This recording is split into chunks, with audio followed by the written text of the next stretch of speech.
think I'm going to, yeah. It is heavier than it looks.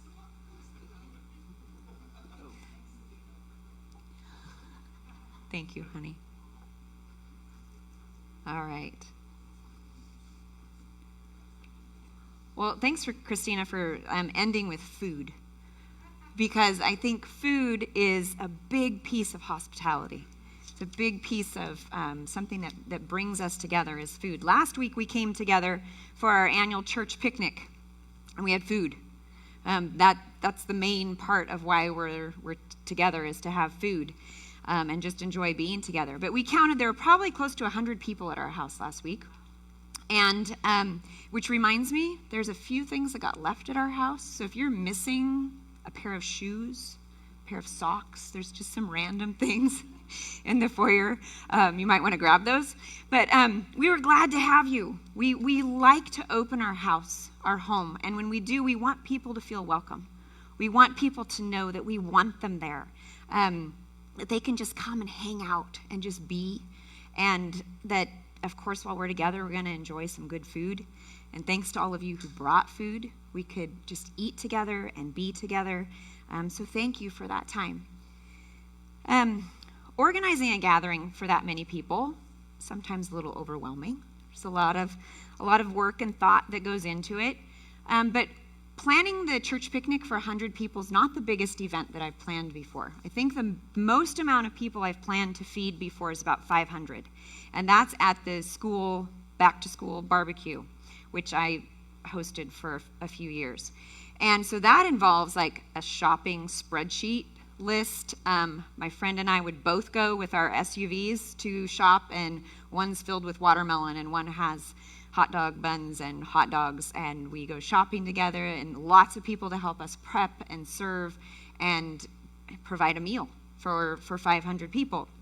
But that 500 people is nothing compared to what Jesus can do for a group of people. Jesus sent the disciples, they had learned from him, and he said, okay, go. I want you to go. Spread the gospel, teach people, heal people. And so they went and did that, and then they came back. And they had this time together where they were telling stories, sharing what had happened, kind of regrouping. And as they're sitting there, Jesus realizes, these guys are tired. They've barely had time to eat. I'm going to just take them away so we can just spend some time together. So they do that. They get in a boat. They go to just have some alone time. But you may know Jesus rarely was alone. There were always people who were following after him to see what he was doing. And so it says that as they were headed towards the shore, Mark 6, verse 34, says, Jesus saw the huge crowd as he stepped from the boat, and he had compassion on them, because they were like sheep without a shepherd. So he began teaching them many things. Late in the afternoon, his disciples came to him and said, this is a remote place, and it's already getting late. Send the crowds away so they can go to the nearby farms and villages and buy something to eat. Jesus goes on to say to the disciples, you feed them. We don't need to have them go anywhere. You feed them. And he sends them to look and see how much food there is. And they come back to Jesus and they say, okay, we found these 5 loaves of bread and 2 fish. And so Jesus has everybody sit down, they get all organized, sit down to get ready to eat. And after they're seated, he takes the fish, he takes the bread, breaks it, divides it, and feeds everyone. In verse 42 says they all ate as much as they wanted. And afterward, the disciples picked up 12 baskets of leftover bread and fish. A total of 5,000 men and their families were fed. Okay, my 500 kind of looks like nothing. Pretty small compared to 5,000 men, not including the women and children. So let's say there weren't very many women and children. You still think maybe 7,000 people. But most likely it was their families. So that's like 15, 20, 25, who knows? Thousands and thousands of people that were there that day. And this event was so remarkable, so significant, that all 4 Gospels recorded. All Matthew, Mark, Luke, and John all tell what happened that day, each with their own perspective, their own take on what that was to them that day when Jesus did that, when he fed all those people. So when we look at this, I think, what can we learn about hospitality from this? Because probably none of us here are going to plan a meal for 5,000 families. And I don't know about you, but I've never gone to the grocery store, bought a pack of hamburger buns, a pound of hamburger, and said, Lord, I need a miracle because there's 20 people coming for dinner tonight. So if we're not looking at it for either of those reasons, what can we learn about hospitality from this? First of all, I think one of the most basic parts of hospitality is gathering. Hospitality is bringing people together. It's welcoming them. In this case, people came together because they wanted to be with Jesus. Luke says he welcomed and taught them. Matthew said Jesus had compassion and healed. Mark says he had compassion on them because they were like sheep without a shepherd.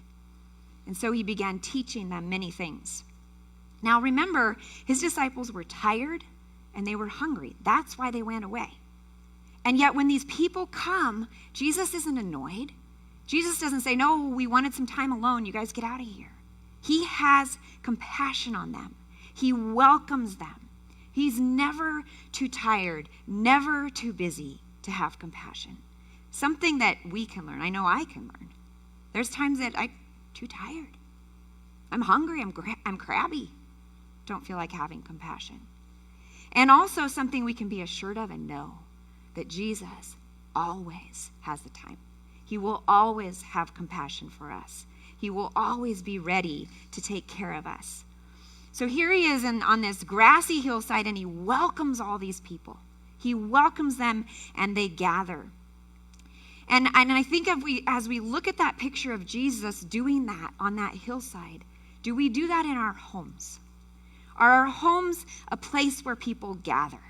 Do people want to come there, just like they wanted to come and be with Jesus? Do people want to come to our homes? Is our home a place where even our family wants to gather? And if not, why is that?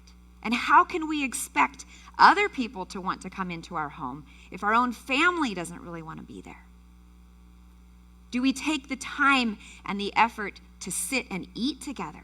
If food is a big part of what brings us together, do we sit together and eat?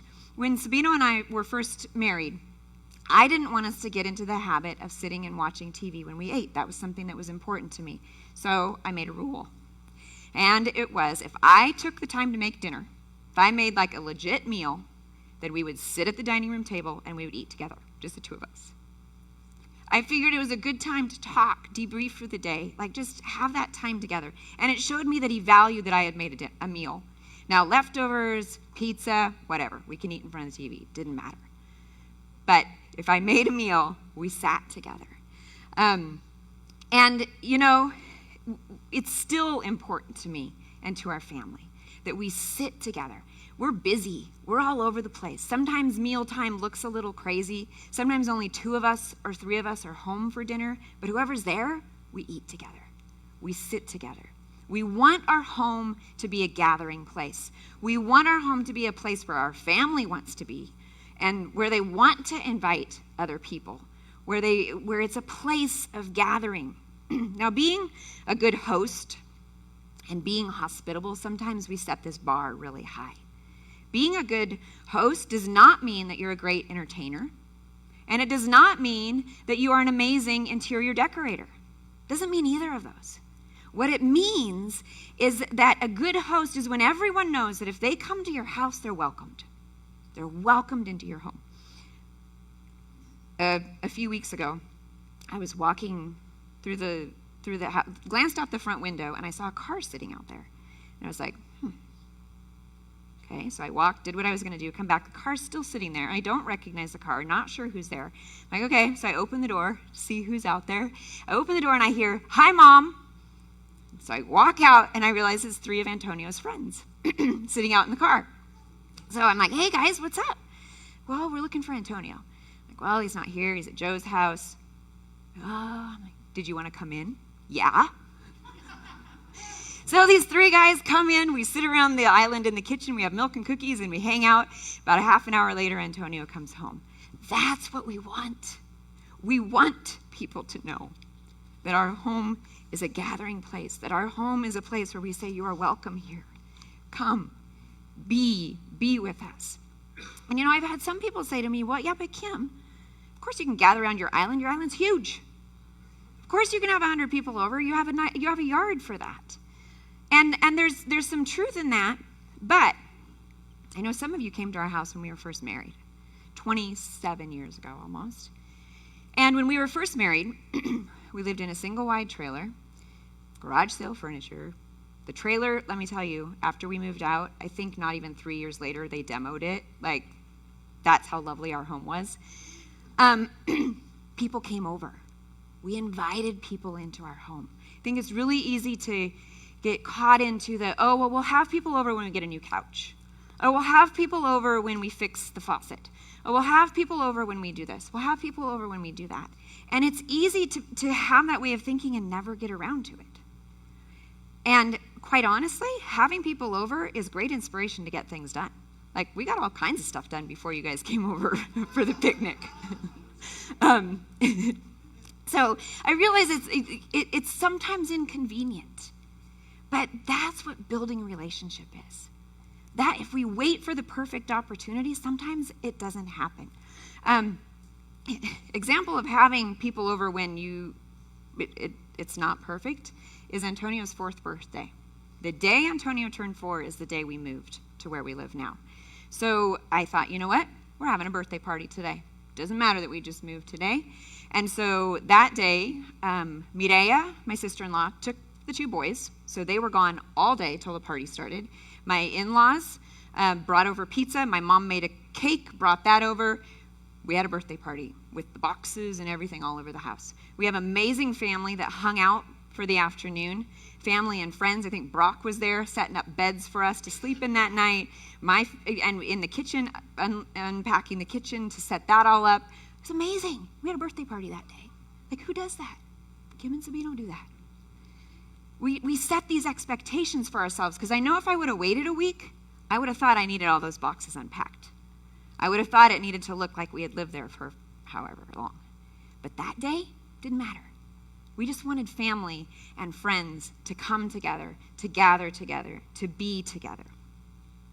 It's about inviting, welcoming, gathering, building relationship by being together. And mostly we gather with people that we know, with people that we have something in common with. But Jesus says, invite everyone. In Luke 14, Jesus is at a Pharisee's house. He's there with some religious leaders and they're eating. And in verse 12 it says that he turned to his host and he says, when you put on a luncheon or a banquet, don't invite your friends, brothers, relatives, and rich neighbors, for they will invite you back, and that will be your only reward. Instead, invite the poor, the crippled, the lame, and the blind. Then at the resurrection of the righteous, God will reward you for inviting those who could not repay you. Jesus challenges us. He challenges us to invite anyone and everyone, because we all have something in common. We all need to eat. We all have that in common, that we can come together. And that's some of the thinking behind our having summer dinners, was it's an opportunity for us to open our homes to people that we don't normally invite over. Our first summer dinner was just last weekend. And I wouldn't consider Ron and Lisa and Joe and Teresa poor or crippled, like Jesus says. But they are people that we wouldn't, okay, maybe Ron, a little crippled. He didn't bring his cane. See, we got to know each other, right? We can joke together. But they may not be people that we would otherwise think to invite. They're our friends. We care about them. But summer dinners kind of gives that opportunity to bring people together who maybe normally wouldn't be brought together. Lets us step out a little bit from that circle that we tend to stay with. Matthew did this. Matthew followed what Jesus says. In Mark 2, it says, later Levi, who's also known as Matthew, invited Jesus and his disciples to his home as dinner guests, along with many tax collectors and other disreputable sinners. There were many people of this kind among Jesus' followers. I don't know, did we have disreputable sinners in our home too? But we can learn something from Matthew there, how he follows Jesus and says, this is what Jesus does, this is what I'm going to do. I'm going to have people into my home. We're going to sit together as dinner guests. So hospitality is welcoming people, gathering people, bringing them together like Jesus did that day on the hillside. They gather, and then we see that they share. Hospitality is sharing. There's not enough food. There's not enough money to feed all of these people. So Jesus says in Mark 6, verse 38, how much bread do you have? He asked. Go and find out. In the book of John, it says that Andrew is the one who found a young boy who was willing to share. I think, what an impressive act of hospitality for this young boy. Philippians 2, verses 3 and 4 says, don't be selfish. Don't try to impress others. Be humble, thinking of others as better than yourselves. Don't look out for only your own interests, but take an interest in others too. This little boy was living out those verses. It brings up some questions for me as I think about this young boy. I really want to know how old he was. What does young boy mean? And I'm curious, did he already eat the other loaves and fish that he had, so he really wasn't hungry? And it was easy for him to give them up? Or did he have his parents there saying, come on, share. That's the right thing to do. Come on, this is what you need to do. What I'd like to believe is that he did not want Jesus to be hungry. That as he sat there and he heard Jesus' teaching and he saw Jesus healing, that he wanted to give his food to Jesus. That inspired generosity in this boy, just as it should us. That as we see the generosity that Jesus has with us, that we then want to share that with others. We want to share food, resources, time, our homes. All of that has been given to us to be shared in hospitality for God's kingdom. All that we have came from him, and yet we can be so selfish with it. We can be selfish with our own time. We're tired. Life's busy. It's tiring to plan for people to come over. A lot easier to spend the evening just watching TV. It's hard to share when money's tight, when the financial resources aren't there to host people. That's what potluck's for. Totally okay to ask people to bring something and help out with the meal. Or we're selfish when it comes to how our home looks. It takes a lot of work to make everything clean. People come over, they leave, and you have to clean again. Or they break things, or things get messed up. And we don't want that to happen. We want our house to stay the way we want it to stay. So I'm impressed by the hospitality of this boy, that he wants to share, I believe, with Jesus. I'm also really impressed. There's a host in Mark 2. And Mark says that he's preaching when 4 men show up and they're carrying this paralyzed man on a mat. And there's so many people in the house that they can't get through to Jesus. So they go up on the roof and they proceed to take apart the roof so they can lower this man down in front of Jesus and he can be healed. And it's impressive. He's healed. He gets up and he walks away. But you know what else is amazing that's not mentioned in Scripture? Whoever's home this was, they didn't complain. There's nobody that says, what are you doing to the roof? Now I have to fix my roof. There's nothing written about that. That's an impressive host. Someone who's willing to open their home. And it shows us that people are before things. One quote that I read says the difference between entertaining and hospitality is this. Entertaining puts things before people. Hospitality puts people before things. We're called to be hospitable. We're not called to be entertainers. We're not called to be worried about what all the things that God has given to us. We're called to be hospitable. We're called to share what the things that God has given us. We're called to be hosts who care about people more than our stuff. And that's the culture of the time, and that's what would have been expected then. And there's this understanding that if you would open your home to someone who was visiting, that was expected, that you would open your home to someone who was visiting in the area. And then there's also an understanding that then when you went someplace, they would open their home for you. That it was just an exchange. Like that's just what you did. That was the culture. Hebrews 13:2 says, "Don't forget to show hospitality to strangers. For some who have done this have entertained angels without realizing it." That's the culture that they lived in. You just shared and opened your home to the people who were around. And so here's Jesus. Jesus who in his home he'd stay with his parents. Otherwise he'd be traveling around and staying with different people, and they would feed him and take care of him. And you read over and over in Acts that that's what people did. That's what Jesus did. He would stay with people. And somebody said to me, well, does that mean that Jesus was just a mooch? Like all he did was just get people to feed him and take care of him? Good question. The answer, absolutely not. Absolutely not. That is the culture that he lived in. That is what it was expected. That's what was normal. It's what people did. The Mennonite church has something set up that's called Mennonite Your Way. And you can get this directory of homes all throughout the United States and Canada. A list of homes of people who are willing to open their home to you if you're traveling. So you don't have to stay in a hotel. You don't have to figure out where you're going to stay. If you're on your way to the East Coast, you just stay at this home, and then this home, and then this home, and you make your way back. And you can give a donation to them if you'd like. Most of them will feed you breakfast. It's like a little bed and breakfast travel plan. And these people open their homes. That's biblical hospitality. That's biblical culture of opening our homes to one another and sharing.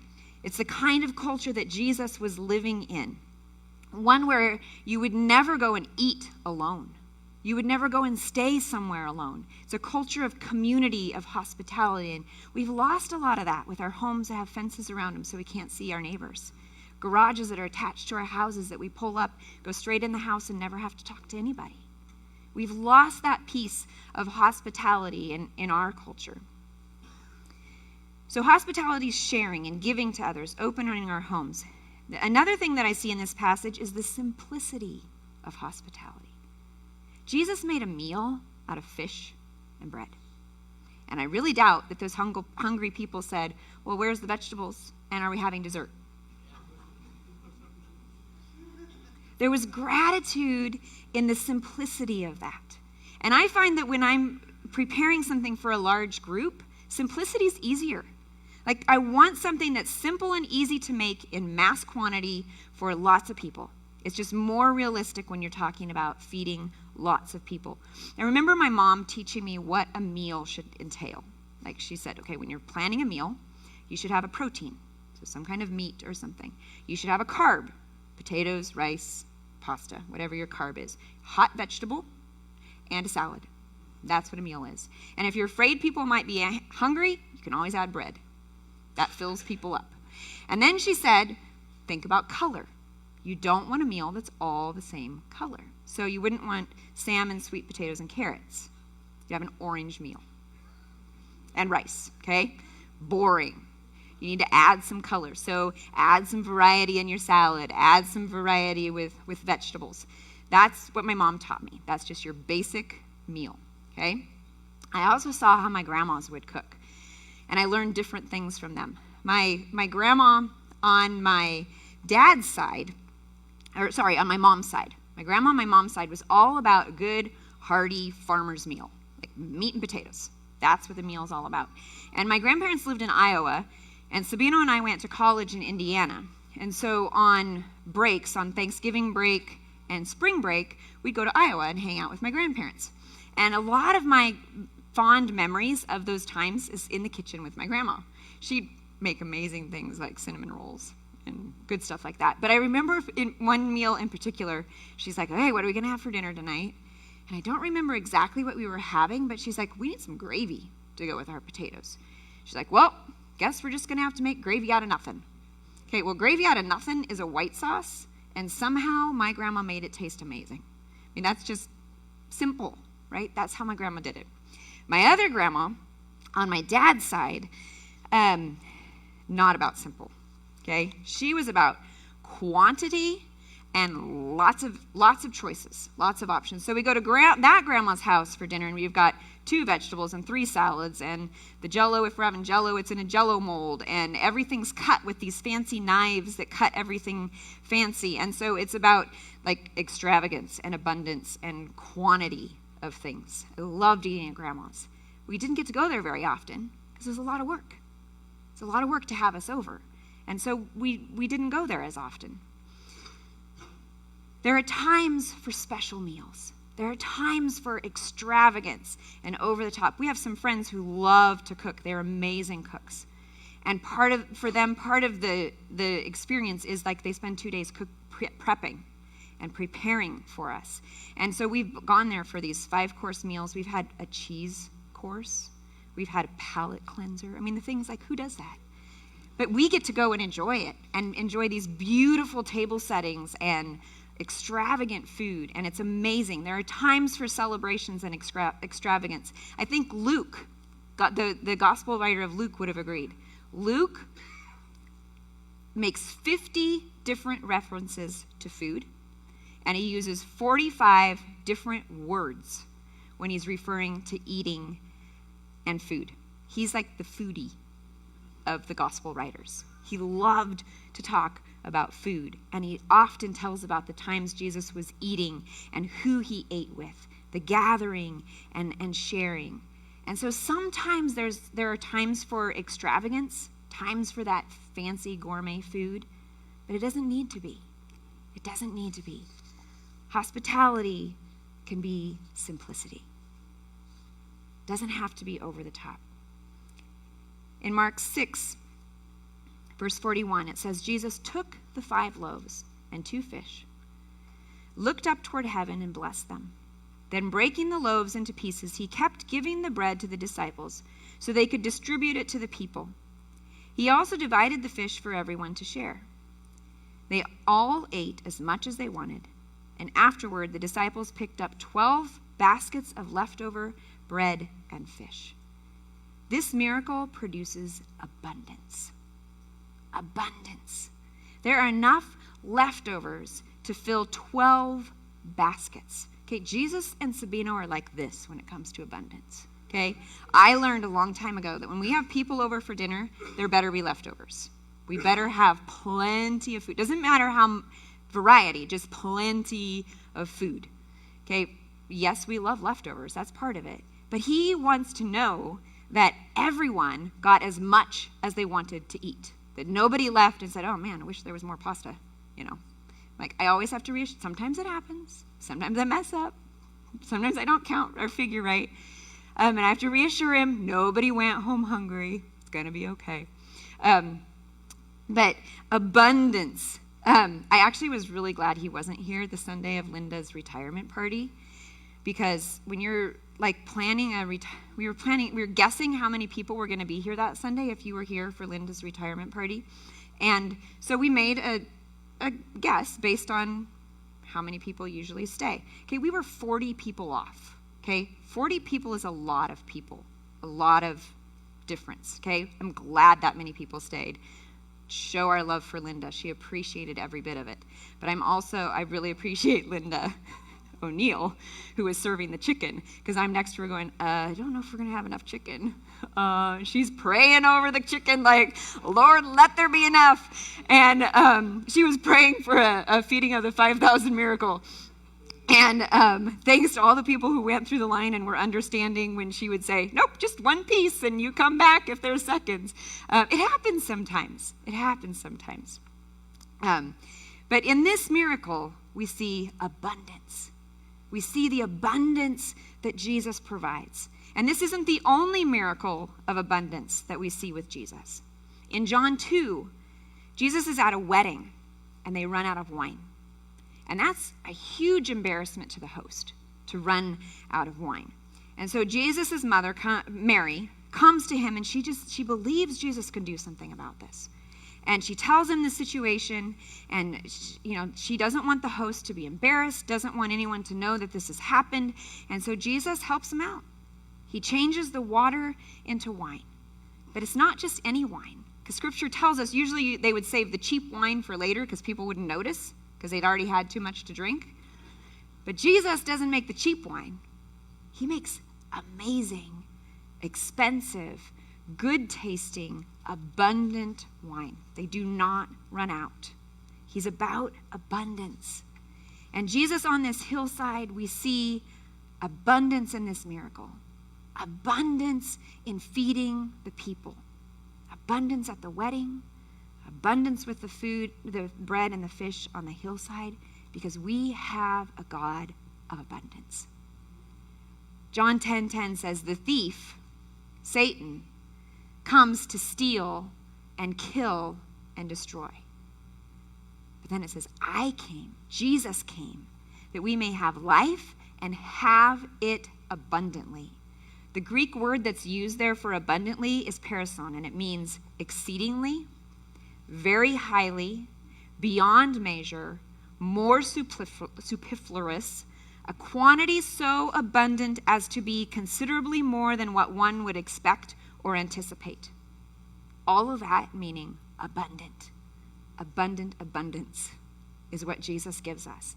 The feeding of the crowd shows us this abundance, the abundance that he wants to bless us with. And when we are the ones hosting, when we are the ones being hospitable, when we are the ones gathering people together, we're showing them in a simple way, with abundance, we're showing them a beautiful picture of the gospel. We're showing them that with Jesus there is simple love in welcoming people, that there's abundant love, abundant grace, abundance in Jesus. And it's a picture of the gospel when we open our homes. 1 John 3:1 says, see what love the Father has lavished on us. Now that's abundant love. Love that is lavished on us, that we should be called children of God, and that is what we are. That is what we are. So when we look at these different pieces of hospitality, I hope there's some things to think about. When we think about hospitality as gathering, is my home a place where people want to gather? And if not, ask God to show you why. Why? Is my home a place where people want to gather? Hospitality is sharing. Do I have a generous, sharing attitude? Are people more important than things? Hospitality is simplicity. Can I keep it simple so that I can be realistic and have people over? Mary and Martha were hosting Jesus and the disciples, and Martha's busy in the kitchen. And I think that what she was doing was going overboard with her cooking. I think she was like my grandma, making way too much, going over the top. And Jesus just says, Martha, Martha, you're worried and upset. Just keep it simple. It's about relationship. It's about relationship. And hospitality as abundance. When we host, when I host, is it a picture of the abundance we have in Jesus? In my home, is there not just an abundance of food so no one goes home hungry, but is there an abundance of love, an abundance of acceptance like Pastor Luis talked about last week? Abundance of love, abundance of grace. Do people find that abundance in your home when you're being hospitable?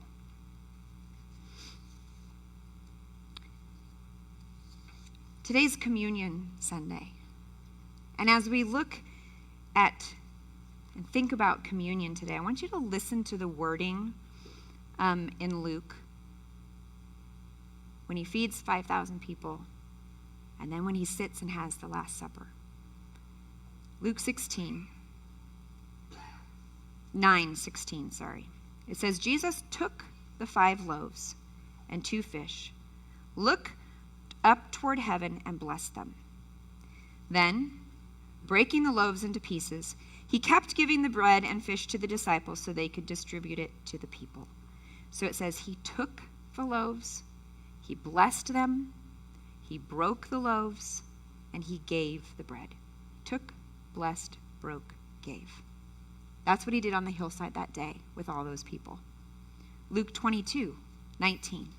He's sitting with the disciples. They're eating together. And it says, he took some bread, gave thanks to God for it. Then he took it in pieces and gave it to the disciples, saying, "This is my body, which is given for you. Do this to remember me." Do you hear those similar wordings? In both situations, took, blessed, broke, gave. I think that's intentional of Luke. I think he did that on purpose, for us to see that this is what they did together. They came together. They sat together. They ate together. They broke bread together. They thanked God for it together. They shared together. That was a part of what they did. And so when they came together that night, they did the same thing. And Jesus said, "Remember this. Remember me. This is what we do together. This is also what I'm going to do for you. But remember, this is who we were. We were community. We sat together. We were hospitable together. We broke bread together. Today, he welcomes us to his table. Just like we sang in this song, he welcomes us to the table, a table where everyone is welcome. You may think yourself a disreputable sinner. You're welcome. You may think, I don't go to this church. You are welcome at this table. You may say, I don't know for sure what I think about God right now. I don't know how I feel about life right now. You're welcome at this table. Jesus sat at a table and welcomed people. He sat on a hillside and he welcomed people. He invited people. Everyone is welcome to his table. And then he invites us to break bread together. He broke the bread with his disciples that night. And sitting around that table, he had a tax collector. He had some fishermen. He had the man who was going to betray him. He had broken people. Broken people sitting there together, breaking bread together the night before Jesus' body was broken for us. We sang a lot of songs today about breaking. I noticed it because I knew what was coming. But breaking chains, the freedom that we have because he breaks our strongholds. The breaking of us where we make ourselves vulnerable before Jesus. All that breaking of bread is so significant as we think about our own lives. We come to him for healing. We come to him for restoration. We come to him for wholeness. So today when we break bread, think about what he's done for you. Think about your brokenness that you've brought to him. Maybe in the past you brought him some tough stuff. Some hard stuff that you've lived through. And in that breaking, he has healed you. And you have seen the healing in your life. Some of you today, you've got some broken stuff. And you want to bring it to him today and say, this is my broken self before you, Jesus, who knows that you are the one who can heal, who knows that you are the one who can restore, who knows that you are the one who brings us wholeness. And as we break bread and we dip it, we think about that blood of Jesus that was poured out for us to heal us, to forgive us, to restore us, to welcome us into his family. In a little bit, we're going to stand and we're going to sing.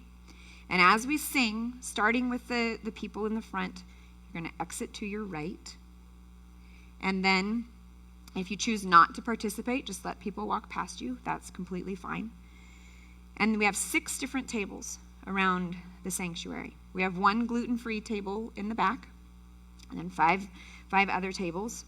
And as you exit your row, You can choose which table to go to, front, back, wherever you'd like to.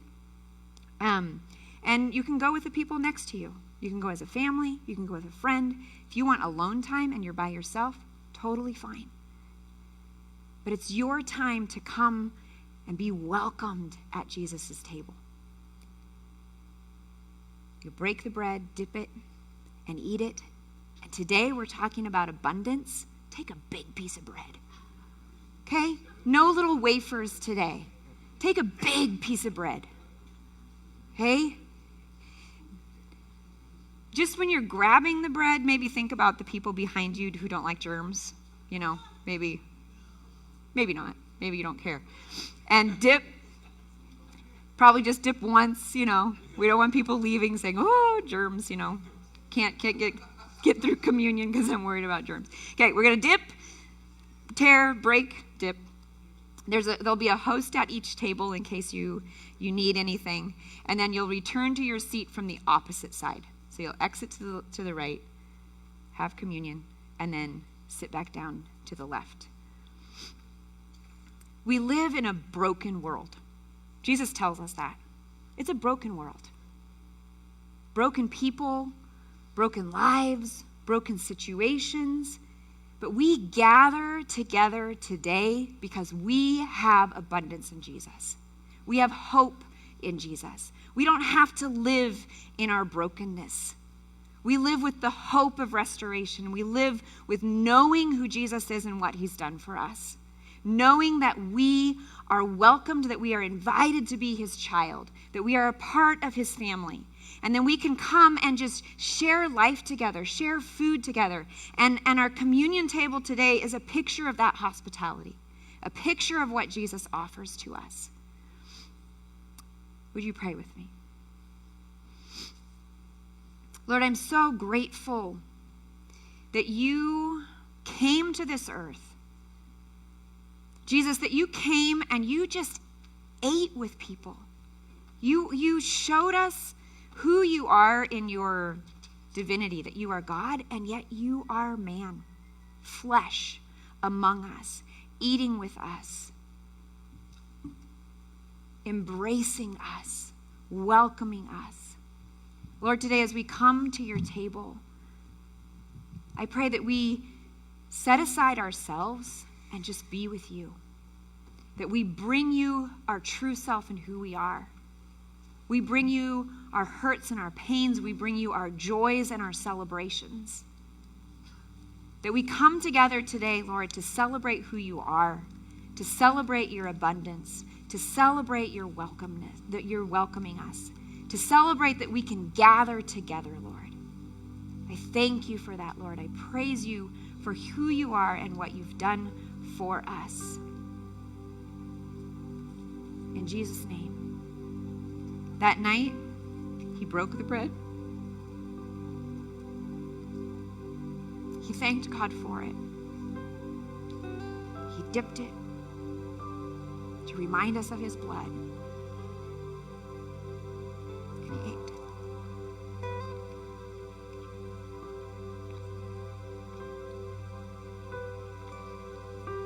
And he said, do this in remembrance of me.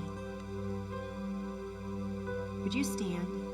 And I asked Chadi to sing this song because I said, we're going to celebrate. We're going to celebrate his abundance.